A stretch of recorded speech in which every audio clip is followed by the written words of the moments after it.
so you get an idea.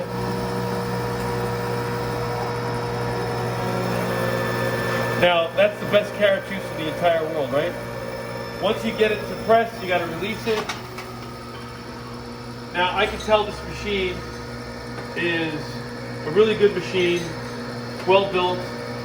With the pressers that I'm familiar, would probably have 2 of these cloths folded at the same time just to save time. I could do that. And what I could also see, there's still a lot of pulp in here. So I would go for an extra squeeze. It really depends on how much pulp you put in there. I could have fit more pulp in that. I'm going to do another run just to get all the juice out of it. Let's see how much juice I left behind.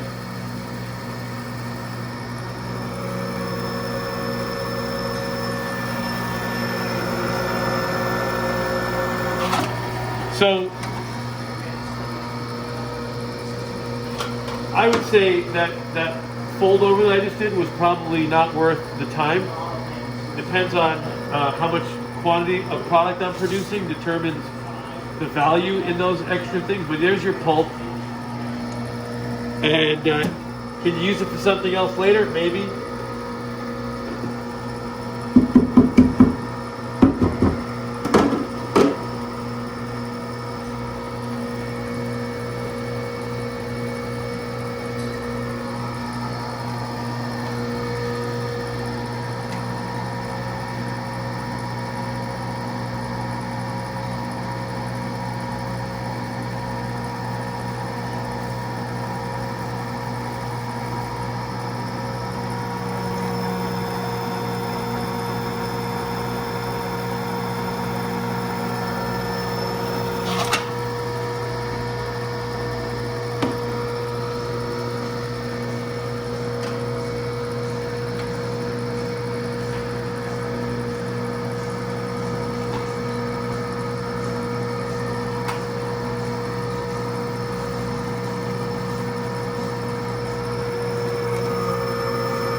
You don't want to keep the press lever activated for too long on these machines because you'll put too much strain on the hydraulic press. But generally, when a presser is working here, they'd be wearing latex gloves, have a full head covering, full face covering so they're not spitting into the juice. And I'd probably have maybe 2 or 3 of these here. I can always have a clean one ready and keep my dirty ones in the sink. And in order for me to move to the next produce, I would have to open this up. I unplug it so I don't chop my hands off, but there's probably safety mechanisms in here that prevent the blade from spinning when you disengage. This setup is really clean. This was very, very efficient at pressing. It's very, very clean in there. So I'm so far really happy with this machine. It seems really easy to use. The manufacturer sends these with screens. I don't use the screens. I could be wrong, but that's just my own style.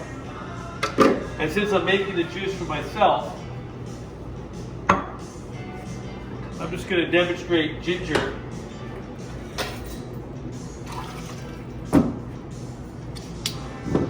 And you really see the value of a cold press machine when you're doing hard things to get juice from, like ginger, because it's so dense, and you can't beat a cold press machine on things like ginger and turmeric. You get the maximum amount of juice from the product, from the produce. All right, here we go again. Hey. All right.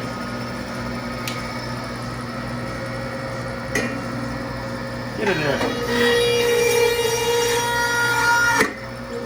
Really fights. It doesn't want to be juiced.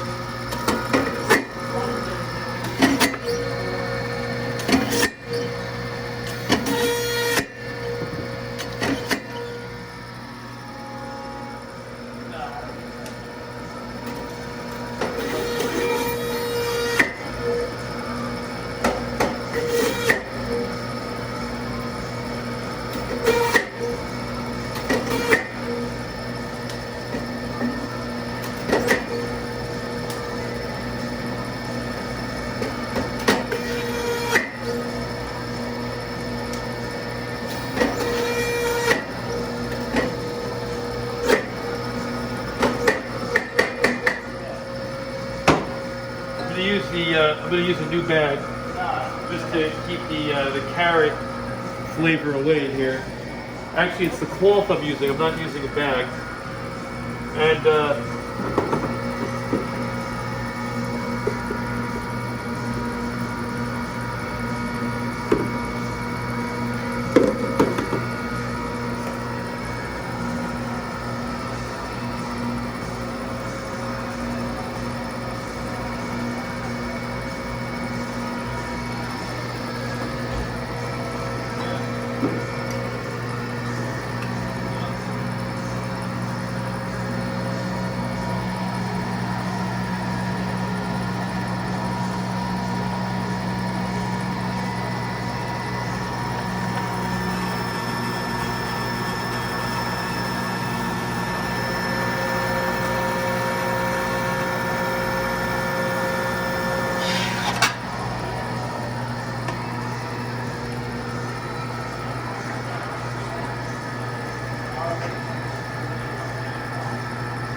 I still think there's more juice in here, man, and I'm going for it.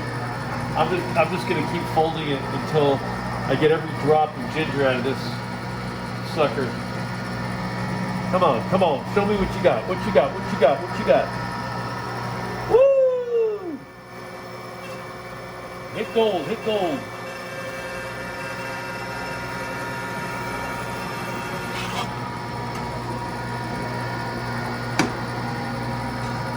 All right, I'm happy with that. I mean, I can go on forever with this, right?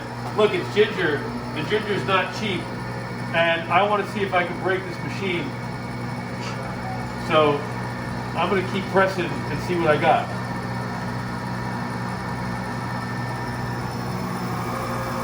That's a dry. So I'm getting greedy, right? There's nothing in there.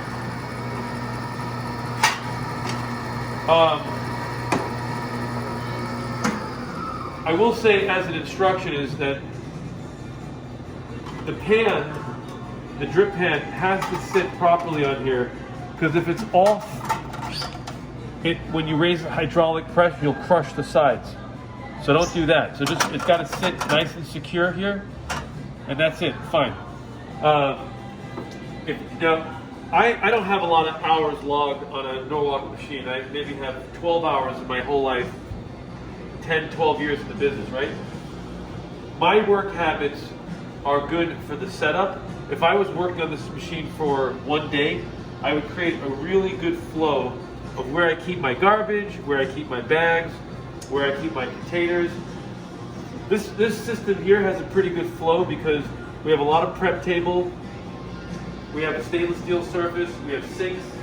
I have a 3-compartment sink over there, so I can really keep myself moving and going. The only thing I'm missing from here today to the test is I don't have a proper garbage can, and I'm just going to work out some other details, and I'll produce a video later on that shows how I'm mastering this machine, whether or not I'm mastering this machine, I should say. All right.